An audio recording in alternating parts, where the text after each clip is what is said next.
CAO Gold in Robusto. Hey, we're located in this cigar vlog. So, quick hit of apology here. I'm gonna have to apologize if this cigar looks a little messed up. It is stupidly windy out here because go figure I go to actually start a video and yeah, the wind kicks up like a hurricane.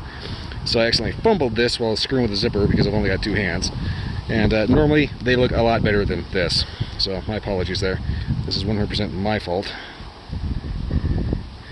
Camera, focus on one of the, there you go, thank you. Yeah, normally they look like this. Anyway, this is a nice little Connecticut. Hopefully it'll be nice. For some reason, Cigars International keeps sending me Connecticut's, and for whatever reason, the Toronto 1959. I don't know why. Anyway, apologies for the wind. It was not doing this about 10 minutes ago.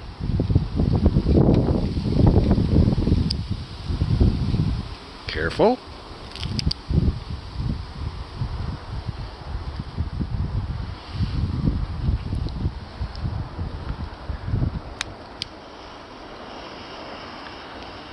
True test of a proper torch lighter.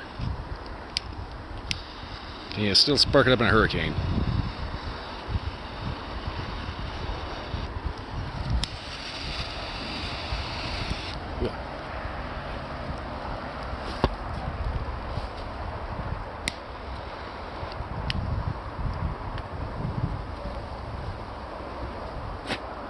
Okay, so I'm going to be real careful about the head of this because, like I said, I accidentally dropped it because a stupid gust of wind came up while I was trying to screw with the zipper. Normally I'm capable of zipping up and holding onto the cigar just fine, unless I'm also trying to hang onto my hat at the same time. So, go figure, it is what it is. Again, apologies about the wind. Like I said, it was not doing this like 10 minutes ago. But anyway,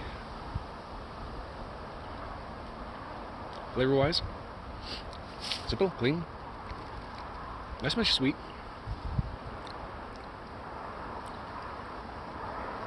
There's a little something in it going on there.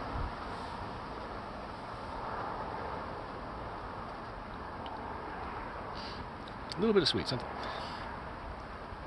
This is one of my problems with Connecticut's. They tend to be very, very subtle. This one's not as subtle, but at the same time,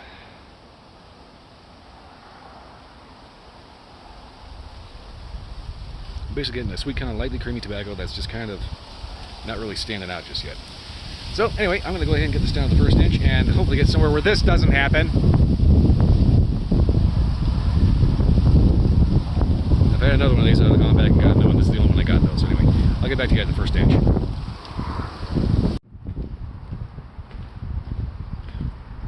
Go figure.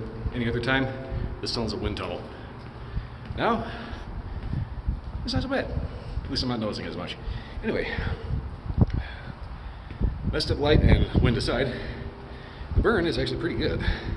It's wanting to autocorrect very nicely.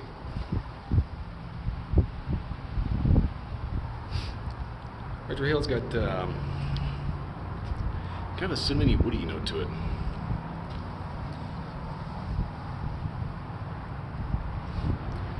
Double mouth flavor, a little cinnamony, little woody. There's a little touch of sweet. I think somebody's behind me. Nope, okay. Gotta love a noisy tunnel. So far, not bad. And it's like I don't know if I was particularly audible before, but yeah, like I said, I fumbled this, dropped it. Normally I would have gone back and got another one, but this is the only one I got, so I said the ball torn along. Anyway. As I can finally hear myself think now. Good lord. I hate wind. Flavors are actually not bad. They are present. Hopefully, by the time I get to the midpoint, they'll be a little more present. So, we'll see how it goes.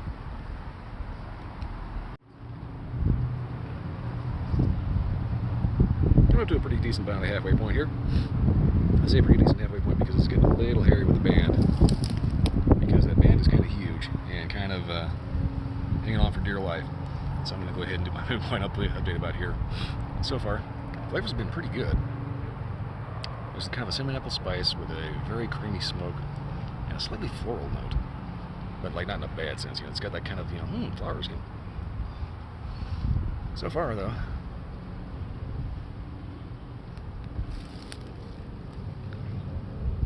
burn is trying its damnedest to autocorrect even though wind is kind of messing with it. Not to mention there's a nice little crack, but anyway, I'm going to be real careful about getting down to the nub here, because I think the band is what's doing the lion's share of the work, holding everything together after that drop. But anyway, so far, so good. I have to say a little bit something about the construction. It's actually managed to handle being dropped and getting seriously foobarred, and it's still perfectly smokable. So whoever made it definitely knows what they're doing. Well, anyway, go ahead and get this down to the nub here. Be real careful with the band, and see how it wraps up. Okay, getting back up the tail end of this here, so I'm going to go ahead and wrap this up. Whew. That breeze is cold, like really cold. Whew, I think my hands started going numb. Anyway, flavor. Bicyclist.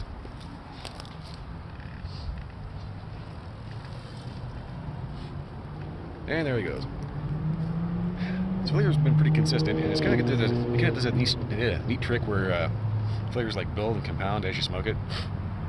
So what you get from the start, you'll start noticing a little bit of it. As you go on, you'll start noticing more and more. Flavors I've been getting have been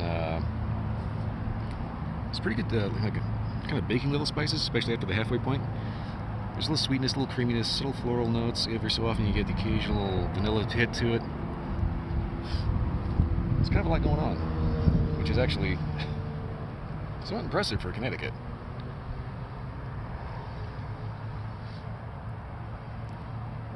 I keep thinking there's something else I wanted to say about it. Yeah, flavors build, flavors are good, flavors are there. Connecticut's, like I said before, you have to be real careful because sometimes they can be so subtle that there's no flavor at all. I'm not gonna do. But every so often you find one that actually stands out. Drink pairing wise, I would say good tea, light coffees, any kind of scotch you would prefer. Oh god, that breeze. Anyway, I'm starting to shiver, so yeah, definitely worth the money. CAO is one of those brands that is usually pretty top-notch, but every so often has kind of a screw-up, like Moon Trance. I don't know why they're still popular, but they are. Okay, anyway, I think I'm done. That breeze is making my hands go numb. So, anyway, if you like this review or any review, like, subscribe, leave a comment, let me know if you had a little different experience. Every night, check out my Twitch stream, Sunday to Friday night, 10 p.m. to 2 a.m. That's all I got. See you next time. Cold.